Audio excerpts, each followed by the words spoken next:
Entonces, estaba diciendo que a Gisela la conocéis porque el último encuentro ha sido con ella, justamente. Pero voy a dar algunos datos para quienes no la conozcan todavía. Gisela vive hasta dentro de poco tiempo más en Mar del Plata, en Argentina. Es miembro fundadora de la Escuela Freudiana de Mar del Plata. Es miembro de la Fundación Europea para el Psicoanálisis. Fue la vía por la que nos hemos conocido. Es parte del Grupo Los Mareados también. Es responsable de la sección en la revista de psicoanálisis En el Margen. La encontráis por, ¿cómo se llama? Por Facebook, la revista En el Margen, y realmente hay unos artículos interesantísimos. Y Gisela, además de ser responsable de psicoanálisis allí, escribe una columna muy interesante. Entonces le toca la clase 5 de este seminario, esta maravillosa clase, posiblemente una de las mejores de Lacan, para mi humilde gusto, sobre todo en el punto 2. Y te paso la palabra, Gisela. Gracias. Bueno, no, buenas tardes a todos y gracias a ustedes, Graciela y Laura, una vez más, por la oportunidad que le dan a los miembros de Umbral o a los participantes de Umbral a hacer este trabajo, que es un trabajo de formación para quien tiene que hacer la clase, ¿no? Así que por eso estoy agradecida, por el intercambio, por el espacio, por el lugar y porque siempre se trata de algo en lo que uno aprende. Así que, bueno, quiero tratar de establecer el tiempo como para que se pueda aprovechar mejor. Bueno, en esta clase de Lacan, él se propone continuar, digamos, con el concepto de repetición, que será uno de los 4 conceptos de psicoanálisis que él va a ir trabajando en este seminario, sin que eso los agote, ¿no? Me parece, son los 4 que Lacan eligió para presentar en ese seminario. Me parece que esta clase está llena de encuentro, también por esto que decías, Laura, en relación a la otra actividad que había hecho con ustedes los miembros de Umbral. En esta clase creo que, no sé, me parece, se puede palpar lo freudiano que es Lacan en su manera de abordar la repetición.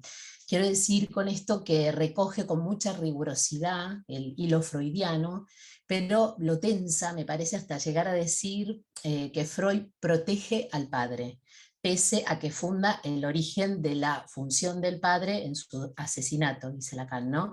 Y que la verdadera fórmula del ateísmo no sería Dios ha muerto, sino que Dios es inconsciente, en tanto es lo no sabido, ¿no? Me entiendo. Entonces yo empiezo diciendo esto de la clase, que no es el comienzo de la clase de Lacan, pero porque creo que la sesión de este seminario, espero poder transmitirlo, es una muestra en acto de lo que él, Lacan, es capaz de tomar de Freud y aquello con lo que no lo protegerá, podríamos decir, ¿no? Entonces, me parece que de entrada está planteado el hilo conductor, y es que el psicoanálisis como práctica, dice Lacan, está orientado hacia lo que es el hueso de lo real. Y que por eso mismo dice que no es un idealismo ni una experiencia a la manera del aforismo La vida es sueño, ¿no? Haciendo una alusión a la obra de Calderón de la Barca. Y bueno, por supuesto, con la agudeza o con la ironía que lo caracterizó a Lacan, para poder decir dónde se encuentra ese real, que no es el idealismo de la vida es sueño, va a hablar del sueño y su relación con lo traumático, ¿no? En ese carácter ambiguo. Lacan, en su decir como analizante, lo sabemos que así hablaba, va metaforizando todo el tiempo, ¿no? Por tanto, usar la palabra encuentro, como lo hizo Laura también al presentar, al decir Lacan, ¿dónde se encuentra lo real? No es casual que use esa palabra, porque define lo real como un encuentro en tanto que puede ser fallido, lo que se escabulle, lo que se presenta siempre, digamos, bajo la forma de lo inasimilable. Entonces a mí me parece, no sé a ustedes qué les parecerá, pero con la relectura de esta clase creo que somos testigos del esfuerzo teórico que está haciendo por ir definiendo lo real y que no es unívoco, ¿no? A lo largo de toda la enseñanza lo podemos ir advirtiendo eso. Entonces, invoca los conceptos aristotélicos de Tigé y automatón, y la verdad que uno se pregunta, o por lo menos a mí me pasó, ¿para qué le sirve esto? O sea, ¿qué explica con esa distinción que traza entre Tigé y automatón? Que es algo que trabajó en la clase anterior Laura Frusela, ¿no? Creo que pronunció bien su apellido, y si no, Laura, me disculpo, pero que ella trabajó esto, ¿no? Entonces, no, retoma en esta clase, ¿no? Y dice, ¿por qué?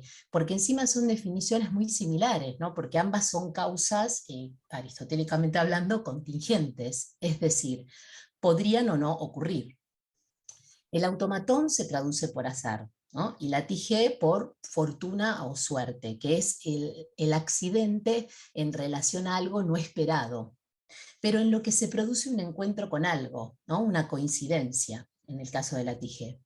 Entonces, él dice, Lacan dice, que a diferencia de Aristóteles, Tigé va a traducirlo como encuentro con lo real, porque me parece que eso le permite a él situarla, a la Tigé, como algo que está más allá del automatón, más allá de la insistencia de los signos, que sería lo comandado por el principio de placer, ¿no? Esto que estoy diciendo es que el automatón es lo que se repite automáticamente, ¿no? Y que sabemos cuya función es homeostática, y que no es otra que la compulsión a la repetición, freudianamente dicho, ¿no?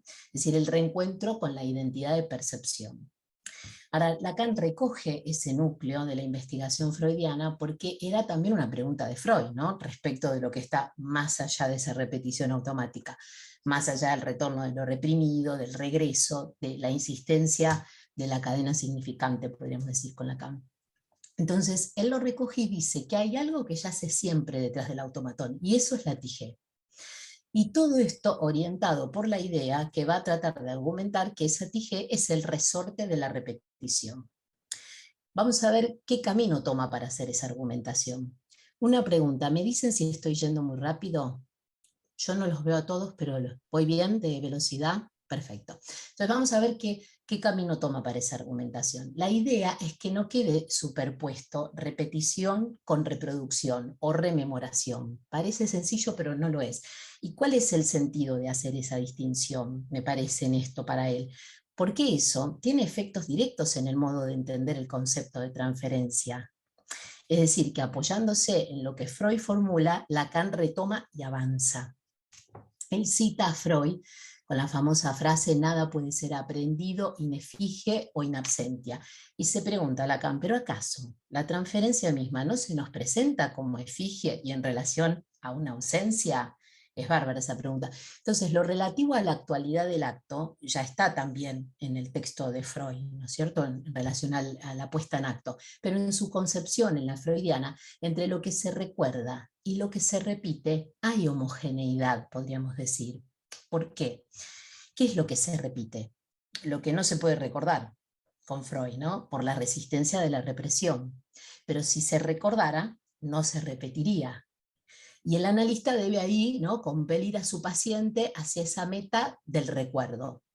Lo que equivale a decir que lo que se repite y lo que se recuerda tienen la misma estofa. En este punto, digamos, Lacan va a introducir otra cosa, que es la siguiente, que entre lo repetido y lo recordado no hay homogeneidad de estofa. Justamente el análisis puede avanzar por la vía del recuerdo, es decir, la rememoración, pero hay un más allá. Y ese más allá es la tigé. Y en esta clase los elementos de la teoría que va a usar para hacernos encontrar ese real y que yo pude distinguir son 4. Uno es la función del fantasma en el hombre de los lobos. ¿Por qué? Porque dice que ahí mismo ya lo había encontrado Freud. El real, podemos afirmar, está detrás del fantasma, dice Lacan. La idea es que en la escena primitiva hay algo inasimilable para el hombre de los lobos, algo con lo que el niño tropieza al ver, no esperado, ¿no? Y Freud se empeña en encontrar ese real, ¿no? Detrás del sueño él reconstruye el fantasma, y detrás del fantasma busca ese elemento que se corresponda verdaderamente con un encuentro, ¿no? Incluso con la edad, vieron que Freud trata de circunscribir, busca la rememoración de esa escena, intenta deducirla, ¿no? Como el acontecimiento real constituyente de todo lo que se viene luego con el hombre de los lobos. Freud lo introduce casi como un postulado, ¿no? Entonces Lacan va a decir que allí se detecta ese real que va del trauma al fantasma, y en donde el fantasma funciona como una pantalla, que va a disimular algo primero y que va a determinar la repetición. Y entonces Lacan va al hueso de la cosa, la verdad, hueso de lo real, y quiere distinguir entre real y realidad. Entonces ese real, que es justamente causa, lo que se repite, es algo que se presenta como un tropiezo, dice él, un accidente, un traspié, que siempre parece casual, como por azar, pero por un lado implica un encuentro que es esencialmente fallido, o un mal encuentro, porque como decía al principio es con lo inasimilable. O sea, a ver, es fallido en tanto es, entiendo, heterogéneo a lo simbólico. Es inasimilable en la economía discursiva del sujeto, por eso, ¿no? Es inasimilable y fallido. Desde luego no hay encuentro con lo real en el sentido de que uno tenga como una cita, ¿no? Y se juntó con el real. O sea, hoy de todos modos cuesta tener una cita real, pero eso es otra cosa. Pero bueno, entonces, si eso es, lo que hay es una coincidencia, ¿no? O sea, es el encuentro con algo inesperado, como Freud mismo lo resaltó en relación al trauma. Y eso es lo que le permite ir a Lacan, al segundo elemento que va a tomar para explicar esto, que es el trauma, justamente, que es un elemento que está desde el origen del psicoanálisis y que siempre supuso una causa accidental. Me acordaba cuando preparaba la clase en Emma, por ejemplo, ¿no? En el historial de Emma podríamos pensar, ¿no? La entrada a la panadería y la famosa escena con el pastelero. Entonces sabemos que el trauma, por un lado, es algo que el psiquismo, por vía del principio de placer, va a tratar de taponar, ¿no? Pero que en el seno mismo del proceso primario va a insistir, ¿no? Y las neurosis de guerra, las neurosis traumáticas son un ejemplo de eso, ¿no es cierto? Entonces hay algo que en las redes del principio de realidad no entra, no queda preso, digamos. Hay un hiato, podríamos situar, entre pensamiento y real. Entonces el real se impone en el trauma. Entonces Lacan va a decir, avanzando en la clase, si lo real está detrás del automatón, ya nos había dicho, detrás del fantasma con el hombre de los lobos, ya nos había dicho, detrás de la pantalla homeostática, quiere decir que tenemos que vernosla siempre con una realidad que está, él dice, en espera, en suspenso, en souffrance, dice él, ¿no? Yo diría una realidad en espera de entrar, o así es como lo entiendo, de poder ser aprehendida, ¿no? Lo cual es imposible, como sabemos, porque, digamos, nunca es posible eso, ¿no? Entonces por ahí viene la idea de la distinción. Entonces la repetición de los signos, el automatón, a ver, no quiere decir que el simbólico fuerce al sujeto a recubrir lo real, sino que es lo real lo que gobierna los desvíos simbólicos que determinan al sujeto. Es el real, dice Lacan, el que gobierna nuestras actividades, y es eso lo que demuestra el psicoanálisis, justamente, ¿no? Y la diferencia es radical, porque la primera idea implicaría que el sentido sea llenar las huellas mnémicas. La segunda idea es entender que porque no se llenan es que hay repetición. Lo vuelvo a decir, la diferencia estaría en que en la primera idea el simbólico que fuerza implicaría el sentido de que hay que llenar las huellas mnémicas, pero la segunda idea, que es lo real que insiste, es entender que porque no se llenan es que hay repetición. Entonces, si lo real hay que buscarlo envuelto, escondido en la pantalla del fantasma, en el trauma, en la falta de representación, que solamente en lo real va a tener un lugar teniente, como dice Lacan, a él se le ocurre que hay otra localidad, no digo ingenuamente esa palabra, donde es palpable esto, y es en la otra escena. Y así es como se refiere a un tercer elemento para examinar la repetición, que es el sueño. Dije el hombre, dije el fantasma, el hombre y los lobos, dije el trauma, el sueño. Entonces ahí no es ingenuo tampoco que tome el sueño del libro de los sueños de Freud, donde el padre sueña a su hijo muerto. Digo que no es ingenuo, que Lacan lo tome porque este es el seminario donde él está hablando del inconsciente freudiano y el nuestro. O sea, él va a plantear su diferencia respecto del padre. Por eso también al principio les decía que tensa el hilo, ¿no? Entonces, este es el sueño del capítulo 7, donde un padre, un sueño terrible, ¿no? Donde un padre luego de horas de dormir soñó que su hijo, que estaba efectivamente muerto en la sala contigua donde estaba siendo velado, se acercaba a la cama, le toca el brazo y con tono de reproche, dice Freud, le dice: padre, ¿no ves que estoy ardiendo? Entonces, ahí uno se pregunta en este momento de la clase de Lacan, ¿qué tiene que ver este sueño con la función de la Tige como real? ¿Por qué relaciona esto con el accidente, con el tropiezo, con el encuentro fallido? Para mí no estaba claro de entrada eso, se los quiero contar, o más bien quiero decir esto, que hay elementos que de un modo imaginario y con el razonamiento psicológico que aúna la habita, sin duda, le facilita la relación como más obvia, ¿no?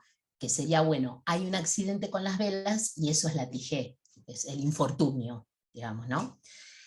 Pero no, digamos, Lacan lo que resalta, yo entiendo, es que retoma la propia idea de Freud, que es que el inconsciente forma el sueño a partir del accidente.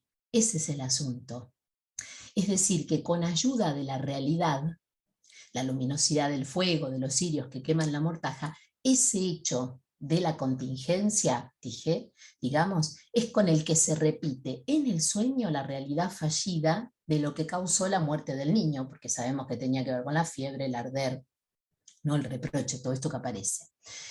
Entonces ahí en la clase hace una alusión a la percepción y a la conciencia que yo por lo menos digo, no entendía bien, digamos, por qué se aleja por ese camino. Y es que va a profundizar la distinción entre real y realidad. Entonces, volviendo al sueño, tenemos que en la percepción está el fuego, el ruido, el humo, el olor de lo que ocurre en la realidad, digamos, ¿no? Y que llega al padre que está dormido. En el polo consciente tenemos al padre despierto que ve que el hijo arde en llamas. Entre esos dos polos tenemos la otra escena, ¿no? En la que la llamarada de lo real quema y encandila, podríamos decir, porque el padre no ve. Entonces, si el sueño, ¿no? Aprendimos, es el guardián del dormir, ¿qué lo despierta a este padre? Se pregunta Lacan. ¿O a qué se despierta? Podemos decir, y él dice, a otra realidad, la que se construye, digo yo, repitiéndose indefinidamente, y que es la única realidad que conocemos. No hay otro modo de conocer la realidad. En este caso es la realidad de lo que puede significar la muerte de un niño, que solamente en sueño, ¿no? Inimaginable, puede darse como encuentro eso.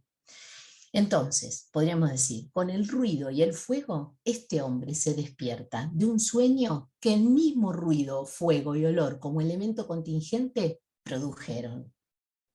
Entonces, ¿cuál sería el encuentro fallido en este sueño o el mal encuentro? Primero, en tanto no hay encuentro entre padre e hijo, porque el padre no puede evitar que se queme, ¿no? Y además, un mal encuentro, dice Lacan, porque es esto entiendo yo, ¿no? Porque es el encuentro del mal. Un mal encuentro porque es el encuentro del mal, la muerte, la pérdida. Eso es el centro del sueño, ¿no? Lo que se repite. Ahora bien, Lacan dice que la frase del sueño, esto es muy interesante, es el reverso de la conciencia del padre. El sueño es el reverso de la representación consciente. ¿Y cómo se explica esto? Entonces, al despertarse en la realidad, el padre ve que el hijo arde, y en el sueño, la presencia del padre que no es eficaz se traduce a la frase, ¿no ves que estoy ardiendo? ¿No? Como si fuese un reverso. Entonces, además, este sueño de ser realización de deseo, porque perpetúa el remordimiento del padre, porque el hijo aún sigue vivo, hay algo que lo despierta al padre. ¿Qué? Bueno, la atrocidad, el golpe de la frase, dice Lacan, que implica una acusación al padre, y no necesariamente el fuego al otro lado del cuarto. Entonces, ese ruidito, ese poco de realidad que daría fe de que no soñamos, esa realidad, esa misma es la que nos hace soñar. O bien podemos decir nos despierta a otra realidad, la de la otra escena, ¿no? Del mismo modo que nos despierta a otra escena, la del inconsciente, un lapsus, por ejemplo. un tropiezo en donde hay una coincidencia que no es casual. Por ejemplo, antes de cuando estaba preparando esta clase, había quedado en hablar con una amiga que es del ámbito del psicoanálisis. Y entonces pensé, cuando nos escribíamos un mensaje para establecer el horario en la que charlaríamos, pensé que estaba yo con esta dificultad de preparar la clase, de poder entender lo que estaba diciendo. Le escribo un horario, total, que yo la llamo en un horario equivocado. Y entonces ella me dice, pero si no habíamos quedado hoy. Entonces yo releo el mensaje y veo que me había equivocado. Entonces, fíjense qué interesante, porque uno podría decir, sí, esto es una casualidad, ¿no? Pero en cierto sentido no lo es, porque cuando yo tropiezo con eso y leo mal ese mensaje, yo estaba habitada por esta duda respecto de cómo iba a plantear lo que entendía de la clase, una puntuación de lo que Lacan dice y cómo podemos ir a rigor de la letra de él, ¿no? Bueno, me parece que este es un ejemplo por lo menos para mí claro, de lo que sería este accidente. Y el otro elemento, finalmente, que va a aparecer para Lacan, para poder elaborar el concepto de la repetición, es el Fordá. Y entonces, como un modo de circunscribir lo traumático, lo real, ¿no? Y la idea de que la repetición exige lo nuevo. Entonces, por un lado, en el juego hay gusto por la repetición, porque es placentera, porque implica el reencuentro, la identidad de percepción, ¿no? Se reproduce automáticamente los mismos signos, automatón. Pero esto, con el paso del tiempo, es como el chiste, ¿vieron? O sea, va perdiendo gracia, porque si uno va contando siempre el mismo chiste, después ya no se le ríe nadie. Entonces, como dice Freud, la novedad va a ser condición de goce. Entonces, el asunto es que ese deslizamiento automático esconde el verdadero secreto lúdico, que es la diversidad radical que constituye la repetición misma. Con el Fordán se trata de poder armar esa alternancia, ¿no? Para que se pueda inscribir la diferencia. Por ejemplo, ¿no? Cuando el niño demanda el cuento que se cuente siempre las mismas veces o ver todas las veces Rapunzel, ¿no? Y los padres dicen, pero siempre se la pasa mirando lo mismo. Claro, pero lo que pasa es que una vuelta no es la misma que la otra. Siempre hay una pequeña diferencia que aún no se percibe. Entonces, cuando Lacan trabaja el ejemplo del nietito de Freud, dice, en el momento en que el nietito va con el carretel y dice Ford, no hay en realidad ningún objeto porque ha desaparecido el objeto, ¿no? Entonces, como representación palabra, Ford se sostiene en una ausencia del objeto. De modo que lo que repite incansablemente, y lo digo esto para pensarlo también en el caso del cuento o de la película, el Ford, eso que se tira, que se reproduce es lo penoso, ¿no? La pérdida. Esto como en el sueño que explicó antes él. Entonces, al mismo tiempo, este fonema está articulado con el da, ¿no? Ese binario es un juego de presencia y ausencia que produce, digamos, ese principio, dice Lacan, ese principio de simbolización. ¿Pero por qué? Porque el sujeto se vale de un significante para nombrar una ausencia y lo utiliza como un símbolo de algo que falta, es ese carrete que va tirando. Bueno, en esta búsqueda de complementarse uno con otro, que no se logra, porque no hay complementariedad, se insiste siempre. Sí, de hecho, eso es lo que ahora lo pienso y es lo que más, digamos, es lo que se insiste siempre, cuando uno no se completa con el otro, por eso se insiste, por eso hay significante, ¿no? Y bueno, por eso también otras cosas. Entonces, entre ellas el amor, por ejemplo. Entonces, no es que el carretel es la madre, es que gracias a este juego que el niño actúa, funciona como una respuesta a lo que la ausencia de la madre desencadenó en él, que es vacío y división, en que es muy distinto. A mí me parece maravilloso esta clase, porque es distinto decir que el carretel no es la madre, es decir, es la respuesta que desencadena lo que la madre generó. Entonces, si fuese solamente la respuesta a la ausencia de la madre, el juego, entonces se resolvería con un grito, ya está, la llama, pero no es eso. El carretel, dice Lacan, es un pedacito del niño, en tanto que sujeto, del que se desprende, pero sin dejar de ser bien suyo, lleva y trae, ¿no? El carretel es lo que va a permitir ese apoyo libidinal, como en el poeta de los sueños diurnos, ¿no? Ese objeto en el que tiene que apoyarse el significante para ejercer su función. Y este objeto lo construye el niño, antes de que sea un sujeto. Con eso se hace sujeto, dice en esta clase Lacan. Entonces, de la alianza entre for y da, ¿qué cae? El carrete, se desprende el objeto. Y eso sirve para representar la desesperación que él mismo advierte por desaparecer él de la mirada de la madre. Eso es lo que se pone en juego, su falta, ¿no? Entonces eso permite pensar ese momento inaugural del lenguaje, donde hay una sustitución de un elemento por otro. Entonces, yo creo que es por eso que Lacan dice que es el conjunto de la actividad lo que simboliza la repetición. Y entonces, en esta clase, esto es lo que me parece más importante hacia el final, en esta clase, y Freud también, refieren a que hay algo del dominio en juego. ¿Por qué? Porque hay un interés de adquirir un dominio en el carretel, pero ese es un modo de manejar aquello que lo domina. Es un intento de dominar que siempre se está dominado por la relación al significante. Esto tiene que ver con la TG. Hay algo en ese juego que no se satisface. Es por eso que se repite, como siempre en la repetición, se repite porque no es que se busca una insatisfacción al modo masoquista cuando el niño larga el carretel. Hay un placer en esa repetición, pero porque está dominado por el automatón, por un lado, y a la vez porque se ejercita ese dominio, se es dominado. En el ejercicio de ese dominio se es dominado por el lenguaje, del que dependo para existir. Entonces, avanzando un poco más, hay un momento en donde Lacan trae un ejemplo, ¿no? En donde dice, eso es como aquel sueño del bebé que tenía él en brazos, ¿no? Alguien a quien él estaría asistiendo, dice, se ve traumatizado cuando el significante viviente que él, Lacan, era para ese bebé, se aleja, se separa, entonces se hunde en el sueño el bebé, como si el sueño fuese ese lugar para la repetición del trauma. Claro, porque lo que se repite, para lograr dominar, fracasa, pero no porque, no es, porque esté bien o esté mal, digamos, no es que fracasa porque está mal, fracasa porque ese dominio es estructuralmente imposible, si no, no habría sujeto. Entonces, para terminar, ¿por qué Lacan dirá que esto que él explica, porque eso es lo que dice en la clase, que esto que él explica sobre la repetición lo hace para que nos quede claro el deber del analista en la transferencia? Bueno, yo les digo lo que yo entiendo. Por un lado, porque si leemos la repetición por la vía solo del automatón, nos quedaríamos pensando, repitió con el marido la relación con la madre, digo para ser bien freudiana con el Edipo, ¿no? O sea, repitió eso, sí, sí, pero como si esto fuese lo único o todo lo contundente sobre la repetición. Y contar ese número de veces en que algo se repite, en el que repetimos, no reduce necesariamente el valor sintomático. Este es el punto. O por ejemplo, si uno dice, claro, repite esto porque le gusta sufrir, probablemente, pero con esas formulaciones, el riesgo es que se reduce con el principio de placer aquello que está más allá del principio de placer.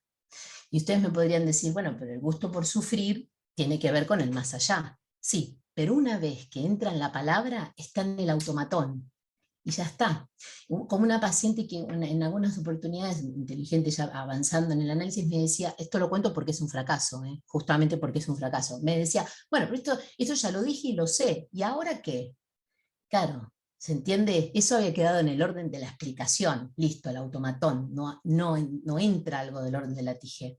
Y el asunto está en lo que no entra, justamente. En aquello por lo que somos dominados y que empuja a otra cosa. Insiste, porque para entrar en el automatón no hace falta más que un buen amigo que uno lo entiende, que sea así como un poquito lúcido, que le va a decir, estás haciendo lo mismo que hiciste con fulano o con mengano. ¿Se entiende? Entonces, si se tratara solo de automatón, el sujeto sería calculable, justamente en términos de estadios, digo esto porque es lo que Lacan nombra cuando habla con Doltone esta clase, dice que habría como una ontogénesis psicológica.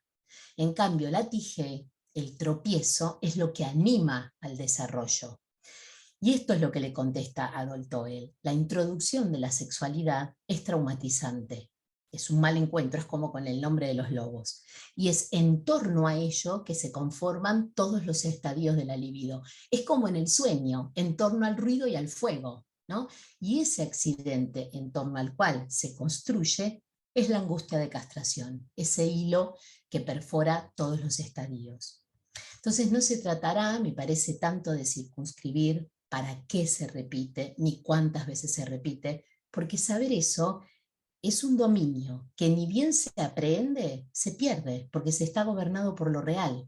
Esto es lo que me parece que permite entender esta clase fantástica, que supone una diferencia sustancial en la conducción de un análisis, porque es en todo caso reconocer que sin repetición no hay nuevas transcripciones, ni invención de otra cosa. Y allí el analista, en posición de objeto A, me parece que es aquel que presta ese ruido, fuego, el calor de los cirios, o podríamos decir, parafraseando a Freud y Lacan, da su presencia sobre el fondo de una ausencia. Y el analista, en función, ahí se convierte en ese accidente que, con suerte, bueno, causará el soñar.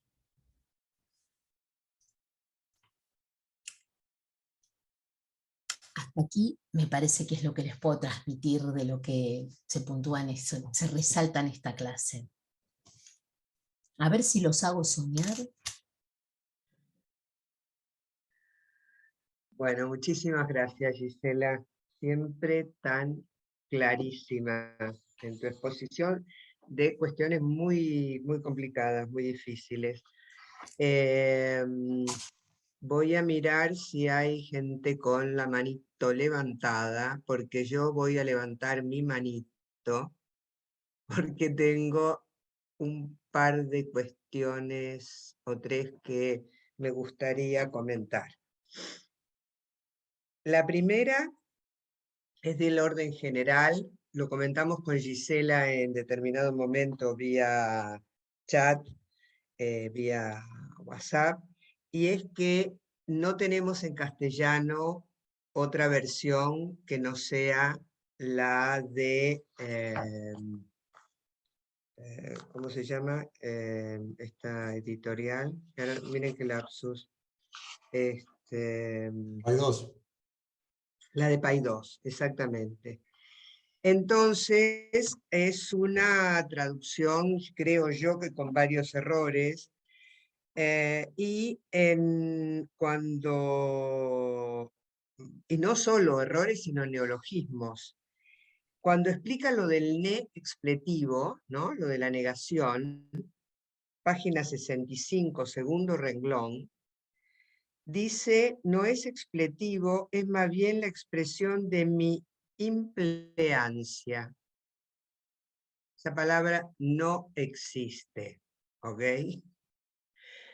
Vayan a la RAE y existe en inglés, que quiere decir implementar, y en francés, que quiere decir implementación.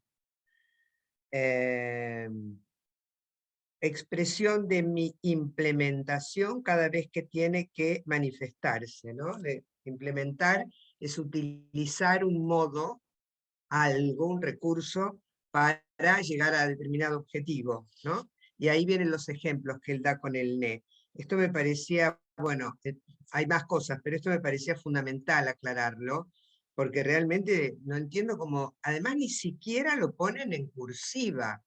O sea, cómo unos traductores se animan a poner una palabra así, sin ponerla, bueno, en fin, esta es una cuestión.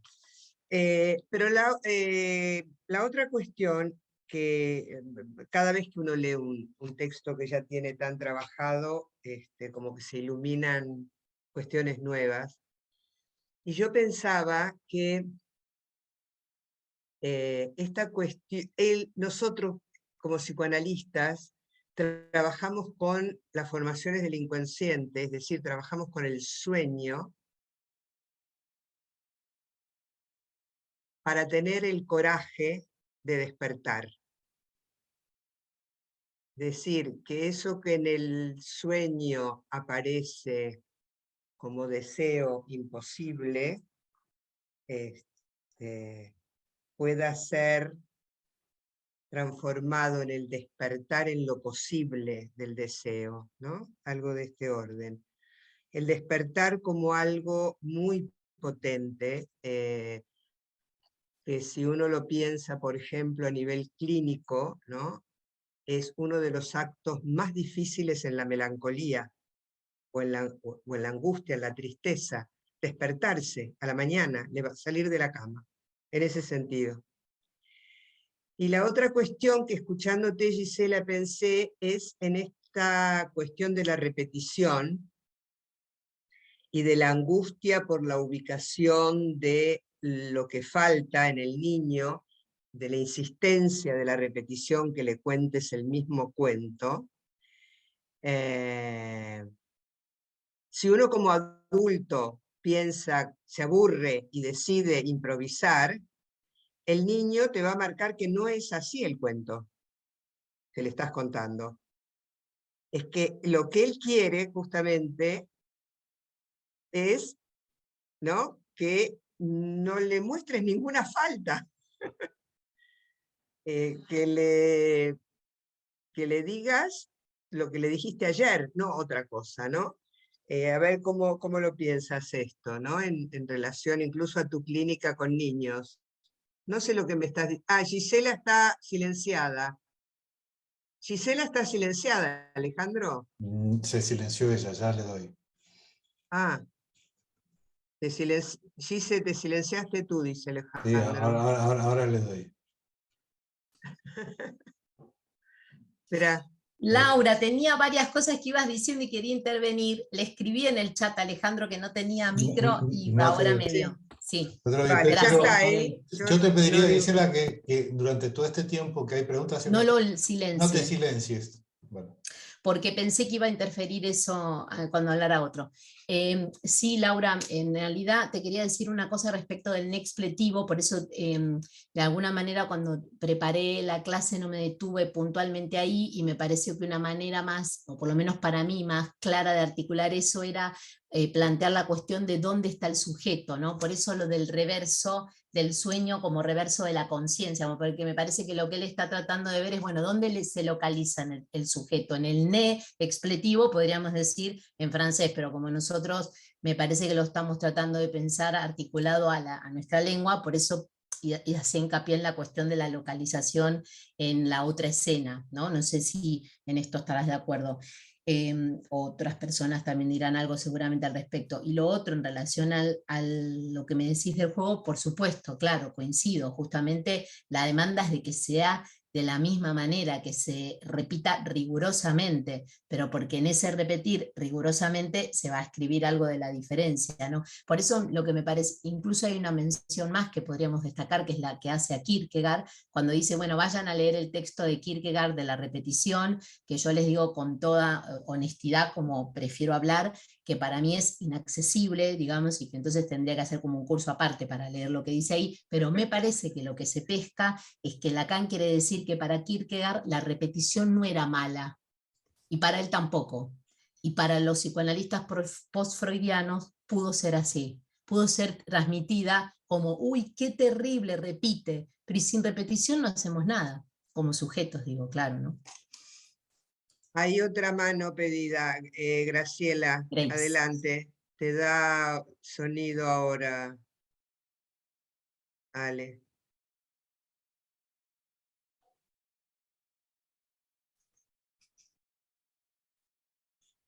Ya estás. Graciela, date sonido. Ya se dio. Sí. No, está Ah. bloqueado. No me lo saques. Ahora. No, yo no te lo quité. Bueno. Dos o tres cosas. Uno puede hablar de esta clase años, pero voy a decir dos o tres cosas. Y primero agradecerte tu organización y creación al transmitirla.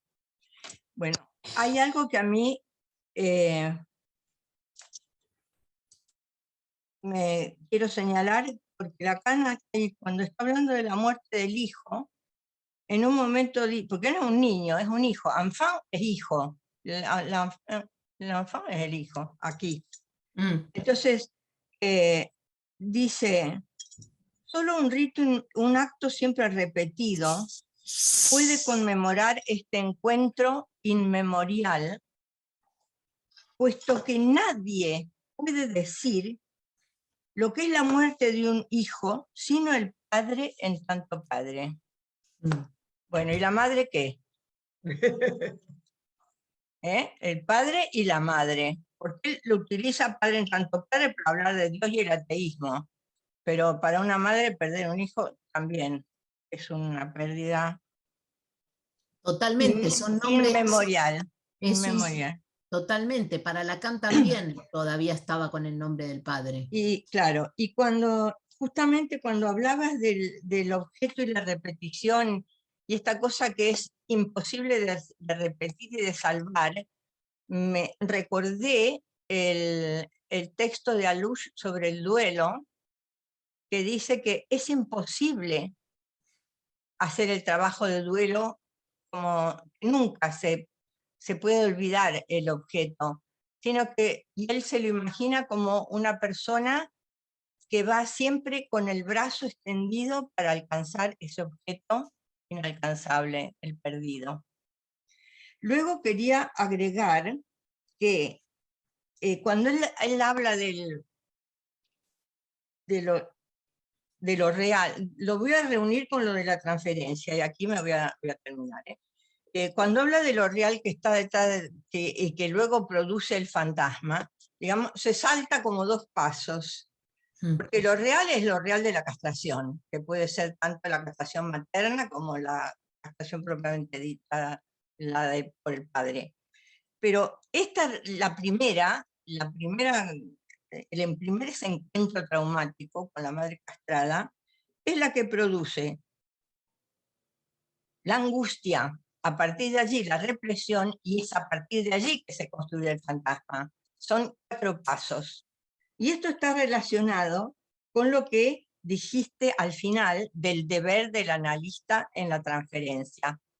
Porque lo real que está, a pesar de esta ambigüedad de que la transferencia es en efigie, digamos, porque no es la persona, el deber del analista, que además es adivinar, porque Freud dice la transferencia se adivina porque es a precu, que uno sabe lo que hizo, no tiene un manual de las intervenciones.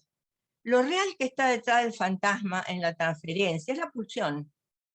Es la pulsión. Sí, por eso siempre estamos dudando, se puede analizar con pantalla, no por pantalla, el cuerpo, no el cuerpo. Lo real es la pulsión. Y por eso el deber del analista es ponerse en el lugar del objeto, para permitir la repetición de la demanda sin satisfacerla. Y que entonces cada repetición va a ser nueva. Va a ser nueva porque además, como Lacan cita varias veces a Heráclito, nunca bebemos 2 veces en el mismo río. Aunque digamos, el fantasma que está detrás de esa demanda sea el mismo, el hecho de ponerla en juego con el objeto analista, y que el analista no responda, sino con una escansión o con una intervención, es lo que puede, es lo nuevo, digamos, de esa repetición, y es la estructura del análisis. La repetición el análisis es para repetir. Si uno no repite, no puede construir el fantasma. ¿No? Es eso lo que me parece que el deber del analista, para terminar, como que ya trajo lo del objeto él, y es que más tarde lo va a trabajar, es ponerse en ese lugar, ¿no? Bueno, me gustó mucho Totalmente de tu acuerdo, organización para Mm. transmitir la clase, muy, muy bien. Gracias.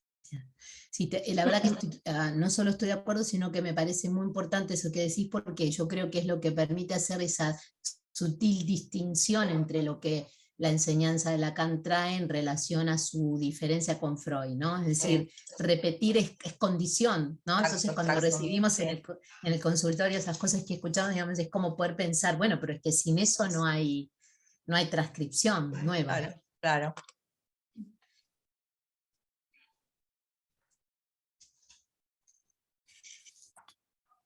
¿Nadie más? Eduardo. Qué curioso, sí, Eduardo. Adelante. Es que Gisela lo dijo tan bien. No. ¿Me oís vos? ¿Se me oye? Sí. Sí. Sí. Sí. Bueno, realmente espectacular tu trabajo. En cuanto a que está muy,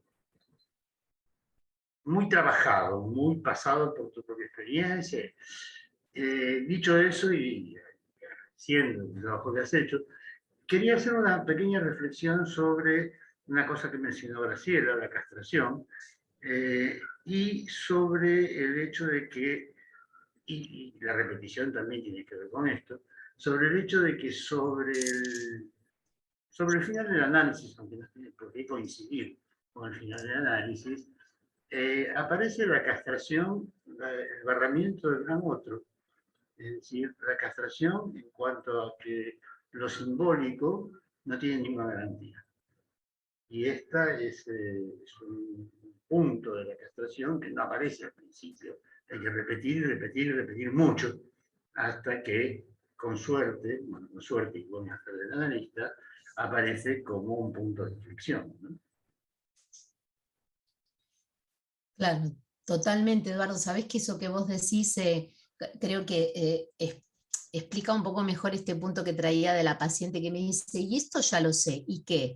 Lo dije, como lo expliqué, Sí, lo dije, es un fracaso en la conducción sí. del tratamiento, justamente, porque tiene que ver con que, bueno, pero lo que pasa es que el ¿y qué viene después? Sería ¿y qué? Y más allá del principio de placer, pero no le voy a decir y más allá del principio de placer. Creo que el ¿y qué? Se responde con lo que decís, y le falta al otro, ¿y qué? Y le falta al otro, no sé cómo vamos a hacer con eso. Cada cual en su punto, ¿no? Ese momento que señalas es interesantísimo porque hay muchas curas que se interrumpen ahí. Ahí. Y cuando se hace una segunda demanda, años después o por algún acontecimiento y tal, y lo escuchamos también en demanda de derivaciones de umbral, mucho, ¿no? Como llegué a un punto de mi análisis en donde ya sabía todo por qué me pasaba. Mm, Y yo siempre pienso ahí que lo que falta responderse es para qué le pasaba, ¿no? Como que se han llenado de porqués, ¿no? Se ha armado como una racionalización y falta como la tranche del para qué, ¿no? Que es que tiene que ver con el Para, goce, para gozar. para bordear lo inasimilable también podría ser. Mira, ahora que Sí, decís esto, Laura, se me ocurre otro ejemplo que quizás lo compartimos con otros colegas acá también, que es estas personas las personas cuando cuentan que fueron a una bruja. En Argentina decimos bruja, pero bueno, no sé cómo sí, sería. sí. Acá también. Bruja Vidente, podemos decir. vidente, Bueno, vidente. vidente, ¿no? Entonces la vidente me dijo justo lo que yo pensaba. Entonces uno podría decir, claro, pero si justamente de eso se trata, si uno sueña con lo que escuchó, o sea, piensa con lo que le dijeron. O sea, es muy interesante eso, porque ahí también se da ese punto de completud, digamos, del saber, ¿no? Tan inamovible en algunos casos. Aparte yo tengo una paciente que me dice algo muy interesante, que una amiga le dijo, claro, lo que pasa es que a vos te gusta ir a la bruja porque te dice lo que vos querés escuchar. Y es maravilloso porque en realidad es que ella escucha lo que quiere escuchar, ¿se entiende, no? Sí, lo que puede además. Sí, sí, con su querer inconsciente. Claro, lo que puede. Bueno, muchísimas gracias, No, a Gisela. ustedes por Otra la vez más. interlocución. Y vamos a tenerte por aquí más seguido, lo que nos llenará de placer. Y a mí, ojalá.